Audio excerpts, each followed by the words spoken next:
Hello friends, welcome to my channel Sonia Hindi club. पिछली video में हमने आदिकाल से संबंधित पीवाईक्यू कंप्लीट कर लिए थे। आज हम शुरुआत करते हैं भक्ति काल। पहला क्वेश्चन है, सुदामा चरित किसके द्वारा रचित काव्य ग्रंथ है? मतीराम, पद्माकर, देव, नरोत्तम दास। आंसर हो जाएगा नरोत्तम दास। सुदामा चरित नाम से काव्य ग्रंथ नरोत्तम दास, नंद दास और रीतिमुक्त काव्य धारा के कवि आलम तीनों ने रचा। अतः दिए गए विकल्पों में विकल्प डी नरोत्तम दास संगत उत्तर है। नरोत्तम दास रचित सुदामा चरित अवधि भाषा का काव्य ग्रंथ है। ललित ललाम, रसराज, अलंकार पंचाशिका मतीराम के ग्रंथ है। पद्माकर के प्रमुख ग्रंथ है पद्माभरण, जगत विनोद, प्रबोध पचासा आदि। नेक्स्ट क्वेश्चन है, गंग किस राजा के दरबारी कवि थे? राजा मानसिंह, राजा महाराणा प्रताप, अकबर, पृथ्वीराज चौहान। आंसर हो जाएगा अकबर। गंग मुगल कालीन राजा अकबर के दरबारी कवि थे। कवि गंग का पूरा नाम गंगा प्रसाद था। कवि गंग बीरबल के बाल सखा तथा रहीमदास के विशेष कपापात्र थे। कवि गंग ने शहजादा खुर्रम की प्रशंसा में एक छंद लिखा, जिस कारण नूरजहां ने ईर्ष्यावश उन्हें हाथी से कुचलवा दिया था। कवि गंग के प्रमुख ग्रंथ निम्नलिखित हैं: गंग पदावली, गंग पचीसी, गंग रत्नावली। कवि गंग का अंतिम छंद निम्न है: कबू न बंडवा रन चढ़ई, कबू न बाजी बंग, सरस सबाही प्रणाम करी, विदा होत कवि गंग। भिखारी दास ने गंग के संदर्भ में लिखा था, तुलसी गंग दुवई भय सुकविन के सरदार। नेक्स्ट क्वेश्चन है, धर्म का प्रवाह कर्म, ज्ञान और भक्ति इन तीनों धाराओं में चलता है। यह इनमें से किसका कथन है? रामचंद्र शुक्ल, हजारी प्रसाद द्विवेदी, राम कुमार वर्मा, नगेंद्र। आंसर हो जाएगा रामचंद्र शुक्ल। धर्म का प्रवाह कर्म, ज्ञान और भक्ति इन तीनों धाराओं में चलता है। यह रामचंद्र शुक्ल का कथन है। आचार्य रामचंद्र शुक्ल ने भक्ति काल के संदर्भ में कहा है कि धर्म का प्रवाह कर्म, ज्ञान और भक्ति इन तीन धाराओं में चलता है। इन तीनों के सामंजस्य से ही धर्म अपनी सजीव दशा में रहता है। किसी एक के भी अभाव में से वह विकलांग रहता है। कर्म के बिना वह लूला लंगड़ा, ज्ञान के बिना अंधा और भक्ति के बिना हृदय विहीन क्या निष्प्राण रहता है। आचार्य हजारी प्रसाद द्विवेदी ने भक्ति आंदोलन को लोक जागरण की संज्ञा दी। रामविलास शर्मा ने कहा है, भक्ति आंदोलन एक जातीय और जनवादी आंदोलन है। डॉक्टर राम कुमार वर्मा ने भक्ति काल की निर्गुण ज्ञानाश्रयी काव्य धारा को संत काव्य एवं प्रेमाश्रयी काव्य धारा को सूफी काव्य कहकर पुकारा है। डॉक्टर नगेंद्र ने भक्ति काल की समय सीमा 1350 ईस्वी से 1650 ईस्वी तक मानी है। जॉर्ज ग्रियर्सन ने भक्ति काल को हिंदी साहित्य का स्वर्ण युग कहा था। नेक्स्ट क्वेश्चन है, रामचंद्र शुक्ल के अनुसार रहीम के बारे में कौन सी बातें सही हैं? ऑप्शन है, संस्कृत, अरबी और फारसी के पूर्ण विद्वान थे। हिंदी काव्य के उतने मर्मज्ञ कवि नहीं थे जितने फारसी के। उनकी दानशीलता हृदय की सच्ची प्रेरणा के रूप में थी। उनकी सभा विद्वानों और कवियों से सदा भरी रहती थी। जब इनसे कोई कुछ मांगने आता तब भी उन्हें अपनी दरिद्रता का अनुभव नहीं होता था। निम्नलिखित में से सही विकल्प चुनना है। ए दे रखा है ए, बी, सी और ई। बी दे रखा है ए, सी, डी और ई। सी दे रखा है ए, बी और डी। और डी दे रखा है ए, सी और डी। आंसर हो जाएगा ए, सी और डी। रामचंद्र शुक्ल के अनुसार रहीम के बारे में निम्न बातें सही हैं। रहीम संस्कृत, अरबी और फारसी के पूर्ण विद्वान थे। उनकी दानशीलता हृदय की सच्ची प्रेरणा के रूप में थी। उनकी सभा विद्वानों और कवियों से सदा भरी रहती थी। रहीम की रचनाएं हैं बरवई नायिका भेद, भाषा है इनकी अवधि, रास पंचादाई, श्रृंगार सोरठा, मदनाष्टक। 8 छंद की एक स्वतंत्र रचना है मदनाष्टक। खेट कौतुकम ज्योतिष ग्रंथ है। ये सभी रचनाएं रहीम जी की बहुत ही महत्वपूर्ण है। नेक्स्ट क्वेश्चन है, रहीम की कविता नगर शोभा की मुख्य विशेषताएं हैं। इसमें नगर का संकुचित वर्णन किया गया है। इसमें वर्ण व्यवस्था के अनुसार उनके जाति की स्त्रियों का वर्णन किया गया है। इसमें स्त्रियों को उत्कृष्ट कोटि का बताया गया है। ये स्त्रियां अपना उत्पाद बेचने काम करती हैं। नीचे दिए गए कूट में से सही उत्तर को चुनिए। कूट दे रखे हैं 1, 2 और 4 सही, 1, 2 और 3 सही, 2, 3 और 4 सही, 1 और 4 सही। आंसर हो जाएगा इसका ए, 1, 2 और 4 सही है। रहीमदास की कविता नगर शोभा की मुख्य विशेषताएं निम्नलिखित हैं। इस कविता में नगर का संकुचित वर्णन किया गया है। इसमें वर्ण व्यवस्था के अनुसार उनके जाति की स्त्रियों का वर्णन किया गया है। ये स्त्रियां अपना उत्पाद बेचने का काम करती हैं। अतः दिए गए कूटों में कूट 1, 2 और 4 सही है। नेक्स्ट क्वेश्चन है, जन्म काल के अनुसार निम्नलिखित भक्त कवियों का सही अनुक्रम है। ए ऑप्शन है सूर, तुलसीदास, दादू, मीरा। बी है सूर, तुलसीदास, मीरा, दादू। सी है तुलसीदास, सूर, दादू, मीरा। डी ऑप्शन है तुलसीदास, सूर, मीरा, दादू। आयोग ने इसका जो उत्तर है वो बी को माना है, लेकिन इसका जो सही उत्तर होगा वो क्या होगा? पहले आएंगे सूरदास, जिनका जन्म है 1478 ईस्वी। फिर आएंगी मीरा 1516 ईस्वी, तुलसीदास 1532 ईस्वी और अंत में दादू 1544 ईस्वी। नेक्स्ट क्वेश्चन है, कृपाराम द्वारा रचित नायिका वेद की सबसे पुरानी पुस्तक है। हित तरंगिनी, श्रुति भूषण, उज्जवल नीलमणि, कर्णाभरण। आंसर हो जाएगा हित तरंगिणी। कृपाराम कृत हित तरंगिणी 1541 ईस्वी का समय है। रीति निरूपण की सबसे पुरानी पुस्तक मानी जाती है। इसमें नायक नायिका के भेद उपभेद का उल्लेख है। यह 5 तरंगों में विभक्त है। यह काव्य भाषा में रचित सतसई काव्य परंपरा का प्रथम ग्रंथ है। उज्जवल नीलमणि रूप गोस्वामी तथा श्रुति भूषण कर्णाभरण कर्णेश कवि की रचना है, जो कि अलंकार संबंधी ग्रंथ है। नेक्स्ट क्वेश्चन है, रुद्र संप्रदाय की स्थापना किसने की? रुद्र स्वामी, श्री स्वामी, विष्णु स्वामी, निम्बार्काचार्य। आंसर हो जाएगा विष्णु स्वामी। रुद्र संप्रदाय की स्थापना विष्णु स्वामी ने की। इनका दर्शन शुद्ध अद्वैतवाद है, जबकि सनकादिक संप्रदाय की स्थापना निम्बार्काचार्य ने की थी। इनके गुरु का नाम नारद मुनि था तथा इनका दर्शन द्वैताद्वैतवाद है। नेक्स्ट क्वेश्चन है, रामानुजाचार्य ने किस दर्शन का प्रतिपादन किया? अद्वैतवाद, शुद्ध अद्वैतवाद, विशिष्टाद्वैतवाद, द्वैतवाद।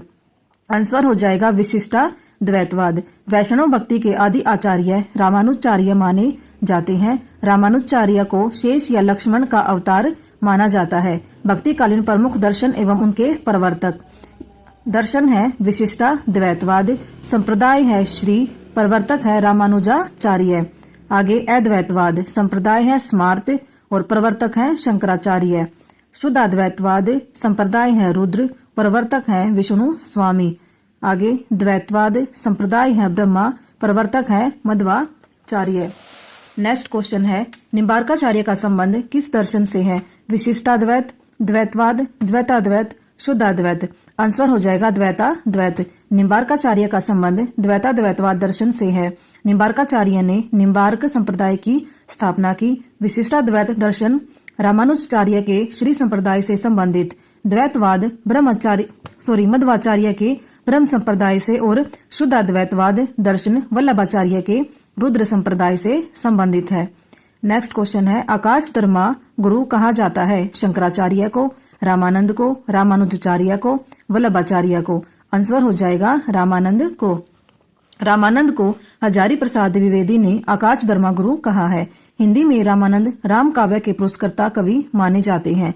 हजारी प्रसाद ने कहा है, मध्य युग की समग्र स्वाधीन चिंता के गुरु रामानंद ही थे। इनके प्रमुख ग्रंथ है वैष्णव मताब्ज भास्कर, श्री रामार्चन पद्धति, योग चिंतामणि, राम रक्षा स्तोत्र और आनंद भाष्य आदि। रामानंद ने रामावत संप्रदाय की स्थापना की। नेक्स्ट क्वेश्चन है, रहीम किसके दरबार में कवि थे? पृथ्वीराज, अकबर, रतन सेन, भोजराज। आंसर हो जाएगा अकबर। रहीम अकबर के दरबार में कवि थे। रहीम दास का वास्तविक नाम अब्दुल रहीम खाना था। इनके पिता बैरम खां अकबर के संरक्षक तथा मुगल सेना के सेनापति थे। रहीम मुगल दरबार के 9 रत्नों में शामिल रतन थे। नेक्स्ट क्वेश्चन है, इनकी उक्तियां ऐसी लुभावनी हुई कि बिहारी आदि परवर्ती कवि भी उनमें से बहुतों का अपहरण करने का लोभ न रोक सके। आचार्य शुक्ल की यह उक्ति किस कवि के विषय में है? तुलसी, रहीम, कबीर, वृंद। आंसर हो जाएगा रहीम। इनकी उक्तियां ऐसी लुभावनी हुई कि बिहारी आदि परवर्ती कवि भी उनमें से बहुतों का अपहरण करने का लोभ न रोक सके। आचार्य शुक्ल की यह उक्ति रहीमदास के विषय में है। नेक्स्ट क्वेश्चन है, भक्ति रसामृत सिंधु के रचयिता कौन है? रामानंद, रामानुजाचार्य, विठलनाथ, रूप गोस्वामी। आंसर हो जाएगा रूप गोस्वामी। भक्ति रसा अमृत सिंधु के रचयिता रूप गोस्वामी है। रूप गोस्वामी वृंदावन में चैतन्य महाप्रभु द्वारा भेजे गए 6 गोस्वामी में से एक थे। ये कवि, गुरु और दार्शनिक थे। ये सनातन गोस्वामी के भाई थे। इन्होंने सनातन गोस्वामी से दीक्षा ली थी। इन्हें भक्ति रस आचार्य कहा जाता था। ये गौरांग के अति प्रेमी थे। नेक्स्ट क्वेश्चन है, जिस प्रकार मीराबाई ने जाके सिर मोर मुकुट मेरो पति सोई कहकर कृष्ण की भक्ति प्रतिरूप में की, उसी प्रकार किस दक्षिण भारतीय भक्त कवियत्री ने कहा कि स्वामी कृष्ण के अतिरिक्त किसी और को अपना पति नहीं बना सकती? अक महादेवी, वीणाबाई, अंदाल, सहजोबाई। जिस प्रकार मीराबाई ने जाके सिरमोर मुकुट मेरो पति सोई कहकर कृष्ण का पति प्रतिरूप में की, उसी प्रकार दक्षिण भारतीय भक्त कवियत्री अंदाल ने कहा कि स्वामी कृष्ण के अतिरिक्त किसी और को अपना पति नहीं बना सकती।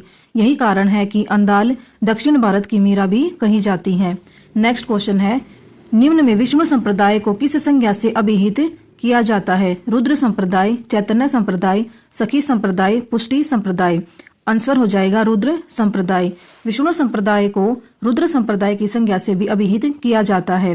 रुद्र संप्रदाय के प्रवर्तक विष्णु स्वामी, चैतन्य संप्रदाय के प्रवर्तक चैतन्य महाप्रभु और सखी संप्रदाय के प्रवर्तक स्वामी हरिदास हैं। नेक्स्ट क्वेश्चन है, मान सहित विष खाए के शंभु भये जगदीश, बिना मान अमृत पिए राहु कटायो शीस। सृजन में संकलित यह पंक्तियां इनमें से किस कवि की हैं? रहीम, कबीर, कृपाराम, बिहारी। आंसर हो जाएगा रहीम। मान सहित विष खाए के शंभु भये जगदीश, बिना मान अमृत पिए राहु कटायो शीस। सृजन में संकलित यह पंक्तियां रहीम कवि की हैं।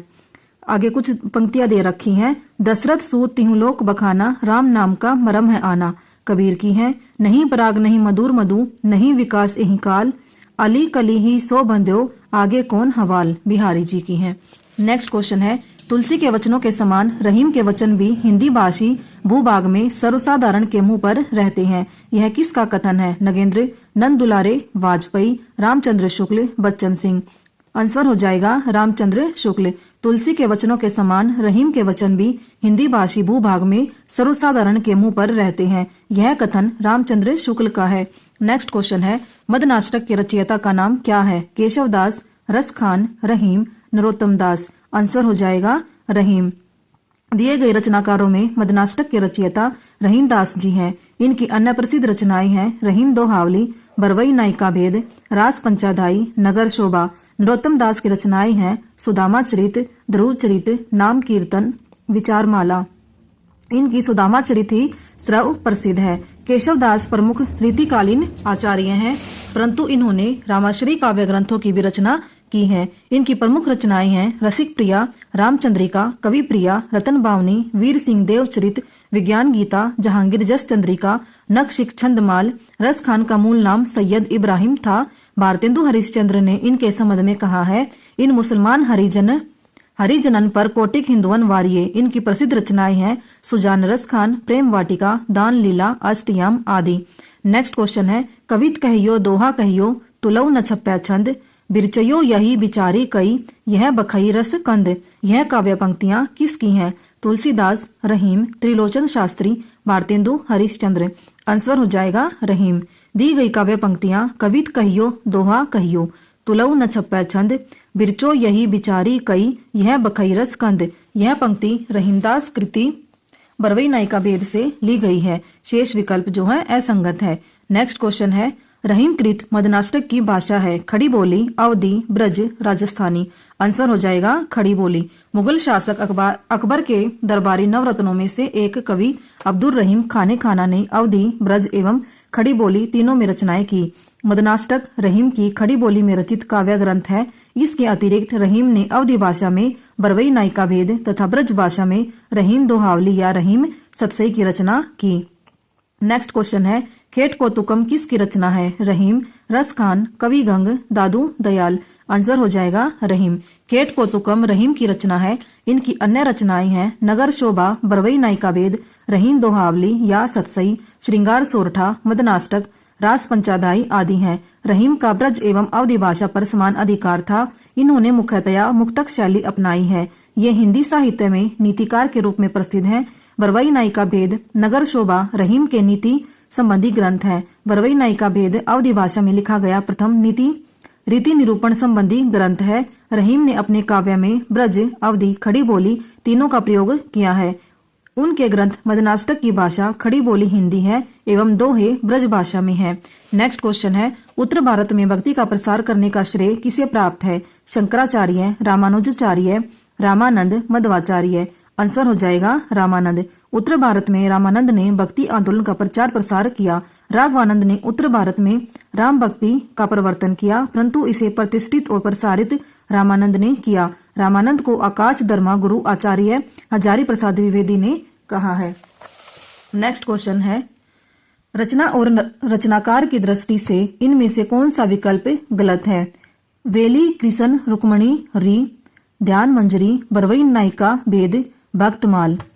आंसर हो जाएगा इसका ए, जो वेली, कृष्ण, रुक्मणी, री चतुर्भुजदास की नहीं है, ये किसकी है? पृथ्वीराज की है। बाकी सभी ठीक हैं। वेली, कृष्ण, रुक्मणी, चतुर्भुजदास रचना और रचनाकार विकल्प गलत है। सही विवरण है वेली, कृष्ण, रुक्मणी, री पृथ्वीराज की है, ध्यान मंजरी अग्रदास की, बरवई नायिका भेद रहीम की, भक्तमाल नावादास की। भक्ति आंदोलन को ईसाईयत की देन कहने वाले इतिहासकार हैं जॉर्ज ग्रियर्सन, मिश्र बंधु, गारसा दतासी, राहुल सांकरतैन। आंसर हो जाएगा जॉर्ज ग्रियर्सन। जॉर्ज ग्रियर्सन भक्ति आंदोलन को ईसाईयत की देन मानते हैं। ग्रियर्सन ने लिखा, ईसा की दूसरी तीसरी शताब्दी में कुछ ईसाई मद्रास में आकर बस गए थे, जिसके प्रभाव से भक्ति का विकास हुआ। ग्रियर्सन ने भक्ति काल को हिंदी का स्वर्ण युग माना है। नेक्स्ट क्वेश्चन है, हिंदी साहित्य के किस युग को स्वर्ण युग कहा जाता है? रीतिकाल को, आदिकाल को, आधुनिक काल को, भक्ति काल को। आंसर हो जाएगा भक्ति काल को। हिंदी साहित्य के भक्ति काल को स्वर्ण युग कहा जाता है। जॉर्ज ग्रियर्सन ने भक्ति काल को स्वर्ण युग कहा था। रामविलास शर्मा ने भक्ति काल को लोक जागरण काल नाम से पुकारा। हजारी प्रसाद द्विवेदी ने भक्ति काल आंदोलन को लोक जागरण की संज्ञा दी। ये दोनों ही महत्वपूर्ण है कि जो रामविलास शर्मा है, इन्होंने भक्ति काल को लोक जागरण काल कहा और हजारी प्रसाद द्विवेदी ने भक्ति काल को लोक जागरण की संज्ञा दी है। एक शब्द का अंतर है, वहीं पर जो है हम कंफ्यूज हो जाते हैं। नेक्स्ट क्वेश्चन है, भक्ति आंदोलन को लोक जागरण किसने कहा?